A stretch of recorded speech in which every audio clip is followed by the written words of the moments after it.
Hello ladies and gentlemen and welcome back to Sunless Seas. In the last episode we went down to Khan's Shadow and then came up to Nuncio Island Postman, which was kind of interesting. I'd like to come back here to do their story a little bit more when we have something awaits at port.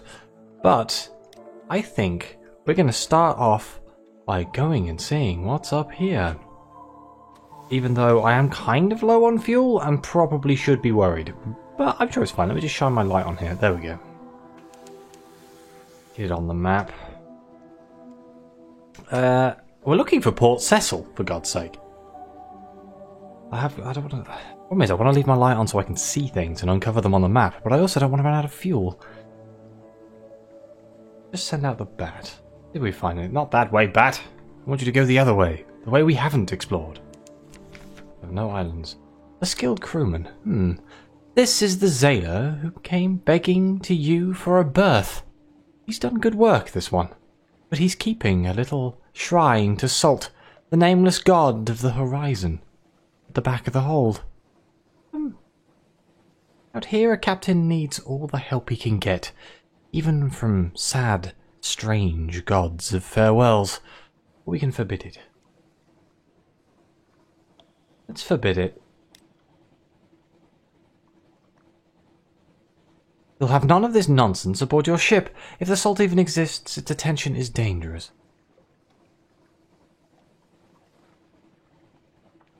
Not sure what that should have done then, but I guess we'll find out, won't we? There's a little... Discovered the... I recognise that music from anywhere. It's the Benthic theme. Oh, what is that? What is that? Oh, bugger. Excuse me.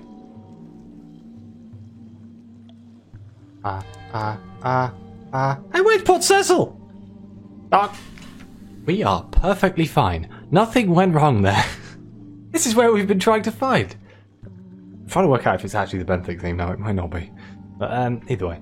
A sourceless silver glow. A haven for players of games. Rumpled convolutions of coral fill the water, glimmering with silvery light.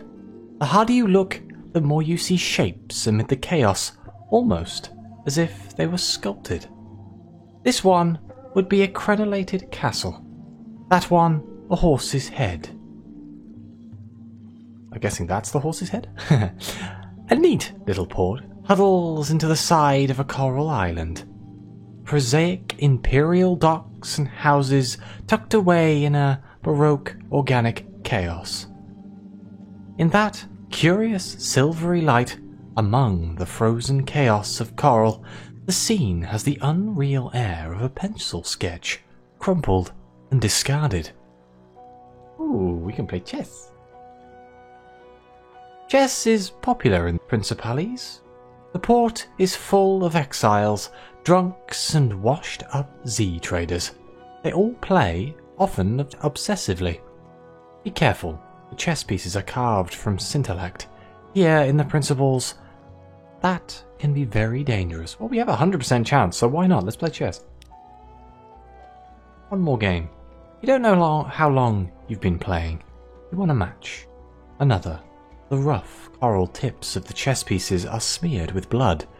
Yours. Your opponent's. But you have begun to realize that your moves recapitulate the movements of the powers of the Neath, the flukes and their shapelings, the bazaar that lurks in London, Mount Nomad that prowls the sea. Salt, stone, storm. With every move you take, the shape of it becomes clearer in your mind, sharper. Checkmate, you say. One more game? Your first officer is tugging at your arm. Ignore them. You have chess to play. We got one secret. That's a good reward. We got some pages. Win enough games and something else will occur. You get harder? Oh no, still 100%. Alright, let's try again. Odd thoughts bubble up each time you touch a chess piece. This one longs for home.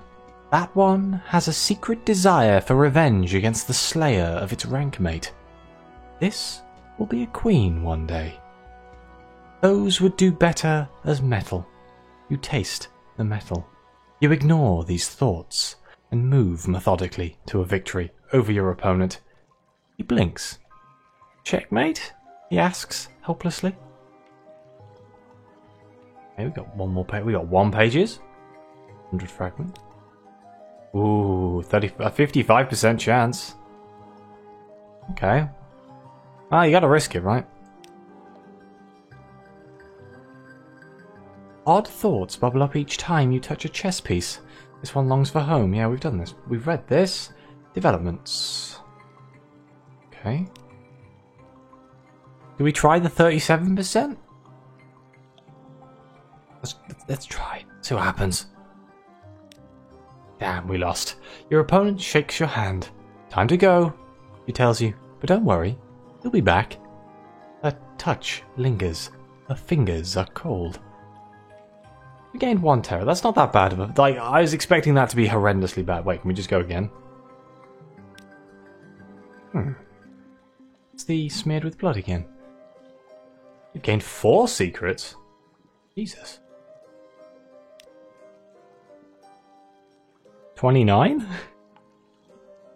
How bad could this go? Where is this going? Yeah, that one longs for home. We gained 1 pages and 250 fragments. In fact, I think we leveled up to gain a secret there. I need to spend these secrets on something actually. How many secrets do I have? Oh, there's a way to see it somewhere on the screen. Oh dear. Ah. An extra move.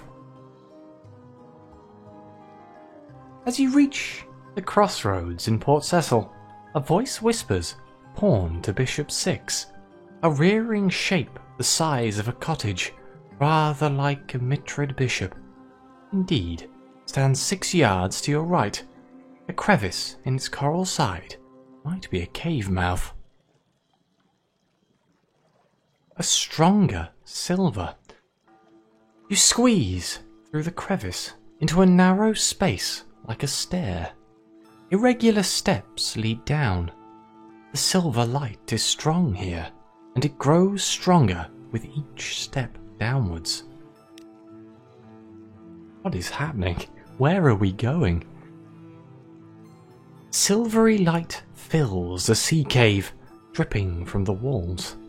It condenses to pools of whitish fluid on an uneven floor. Sea sounds fills the cave, strong and slow, like the long beating of a heart. On a square slab of coral, someone has set up a game of chess. The pieces are different from the ones used in London. You see the spiralling bishops, the corner roots, the kin and the terrible cream. As you touch each one, a deep voice whispers its name. Oof. Okay, so we can move a paw. A cat's paw, perhaps. Or the skin's paw. This is a safe move. Or we can move a knight. The knights are fanged like lions. A touch will wound you. This is an aggressive move. I think we'll go with safe. Ah, the cavern breathes around you. That felt charming. Thank you are. The game soothes the pangs of disillusion in, but I want so to be less. I am tired of thought. Will you help me? Sleep will not enough. I desire no dreams. Will you help? Are we talking to a goddamn cave? What is going on? Offer assistance with the dissolution. In the flow of air through the cavern, you hear a voice of the principals, languorously pleading. I offer an assistant. Flukes. And Scintillact. You enjoy Scintillact, aren't you? Why not? We'll offer assistance. A rubbery man rises from a cyst in the floor. An iridescent cicatrice crosses its face. Even in the flood of silvery light, it pulses like a fevered moon. It shuffles closer. Short flyans, it wheezes, unprecedentingly. A rubbery capable of human speech, in however debased and pitiful a mode. My emissary, the cave whispers. Treat it gently. The whisper follows you back up the steps. Take it to the Salt Lions. Okay. Well, let me write that down in my book. We need to take the rubbery man to the Salt Lion. A minor piece. A gracious outcast. Its brothers and sisters have abandoned it. Early light drips from its mantle crest. The principals have touched it, not gently, but it can work miracles with salt and fish flesh. Interesting. Okay, well, let's explore the coral knoll around Port Cecil. Sea laps dark around silvery coral. Humps and columns rise from the coral. A bewildering maze. Go carefully. We're gonna get lost, aren't we? Oh dear. A shadowy predator. He looks kinda happy. It's the little things. The click of a sliding stone where there should be silence. A motion in the shadows as if there were thick, stirred like ink. A lull in the cries of the Z-bats. Something is watching you, drawing closer. Hour by hour. You and your crew draw back to back, watching the darkness.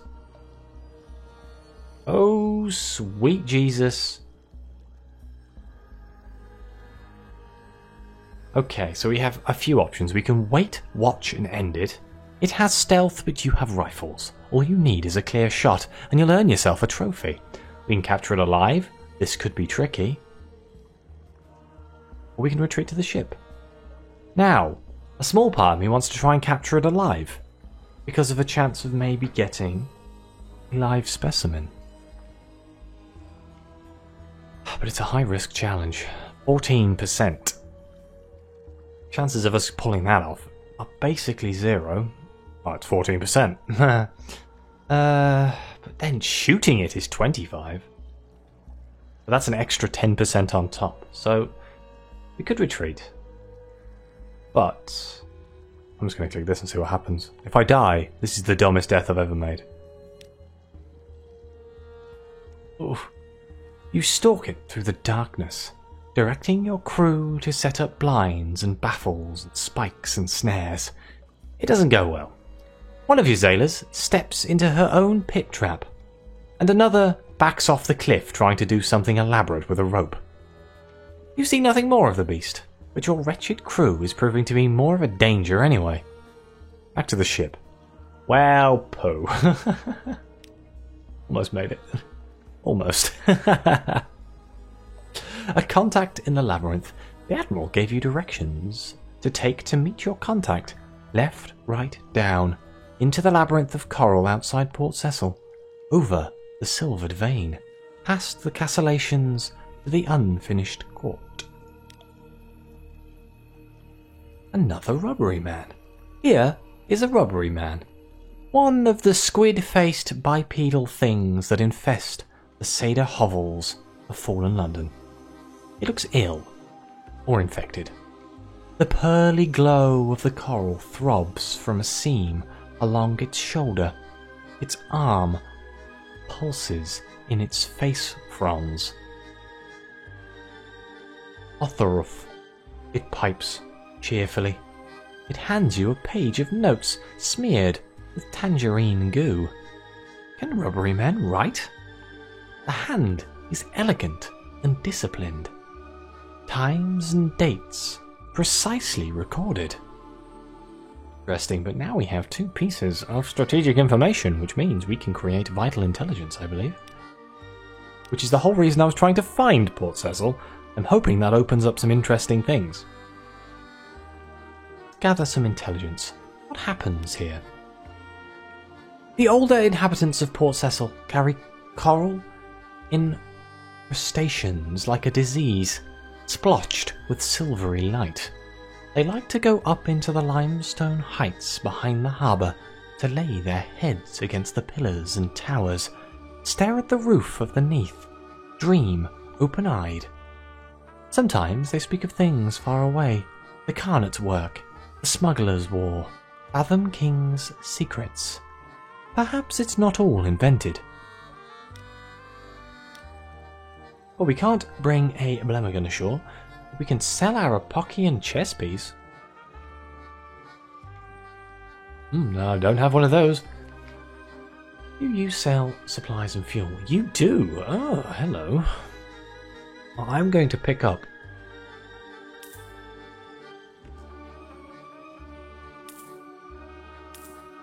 those. Okay, so we found Port Cecil, which is great. There is the small problem of this monster that's hanging out outside of the port of Port Cecil. Would you like to bugger off, my dear fellow? Let's try and get back to London. I need to cough. Excuse me. Round we go. We found Scott's Reef. I mean, I could just dive, I suppose.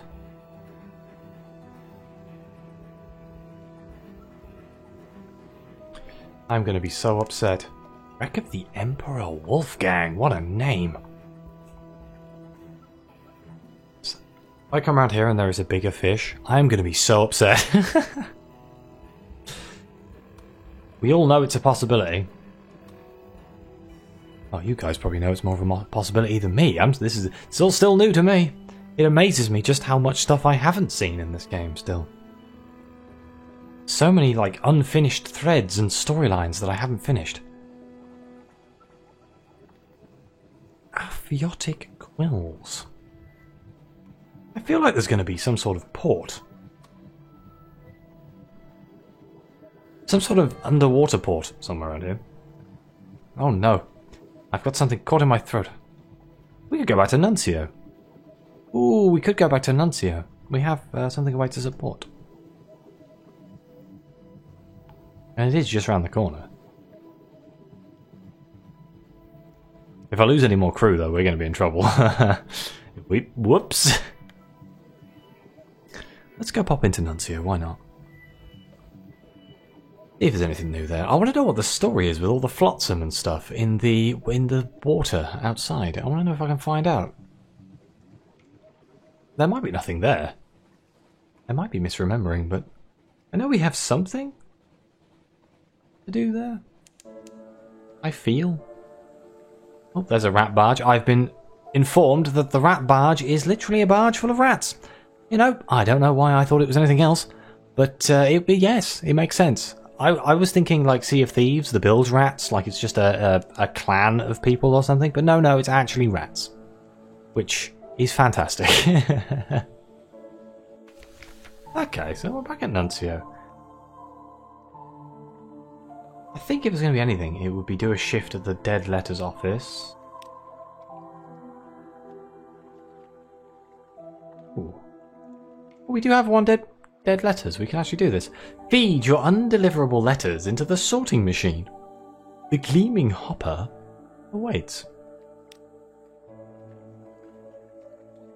After prolonged whirring, the machine begins to distribute 7 invitations edged in gilt into the correspondence of the aristocracy slot. 2 oversized parcels, probably containing books, into the books tray. 1 stamped bronze tablet that drops with a clang into a bin marked First City. The postal rat watches all this with an air of satisfaction. Okay. Ooh, I can ask the postal rat for a key to the basement, so you've worked here long enough now. You might need one. He's surprised by the request. Most postmen don't like it down there. No one ever asks for a key, but he'll cut you a new one. Just be careful in there, and come out if you start to feel wrong. What is in the basement? Why doesn't it take a machine like this one back to London? He might lead to fewer dead letters in the first place. Oh, no, that wouldn't be permitted at all.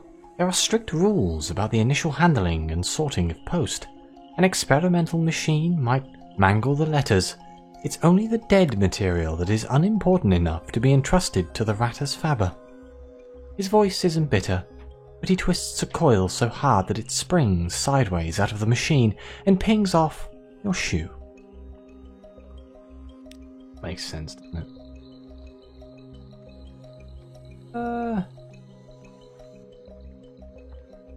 Oh, the back rooms of the basement.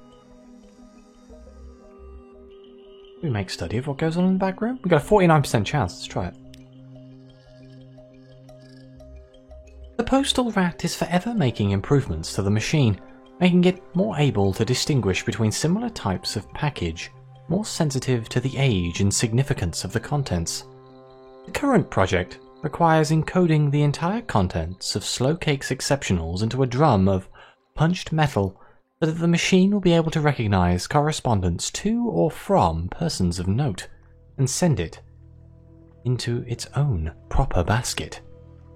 Wow, can you imagine trying to do all this with not machines? Not machines. Not computers, that's the word, with just analog machines? That's crazy. Well, we've run out of things to do here, which is kind of sad, but we can open the back rooms. The key is warm in your pocket. You had expected a few shelves of supplies? More files of letters a few years older? No. It's a pit. So deep that lantern light does not show the bottom. A spiral walkway descends along its wall, and that spiral opens wider as it goes, as if you were looking through the narrow end of a very large shell. Lining this wall are shelves of nooks, unevenly sized. Some are a few inches square and contain single rolls of papyrus, others support crates bigger than coffins. They are made of a woody fungus grown to meet requirements. There are no marks or carpentry or any of the postal rat's handiwork. 3 turns down the spiral. You feel you can't breathe. Time to leave. You can come back later. Maybe. Oh my terror. Oh dear. Okay, that's a problem. But we have explored the lower basements. Ah, tell the postal rat about your basement findings. Ask.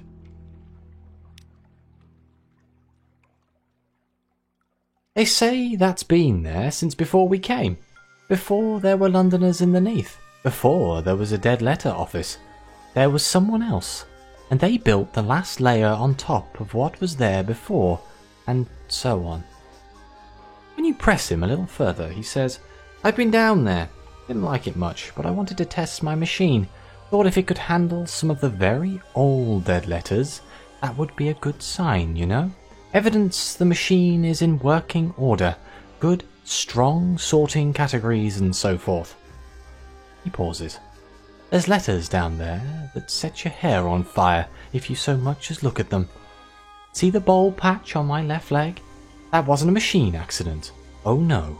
That singed right off as soon as I put my nose into one of them letters.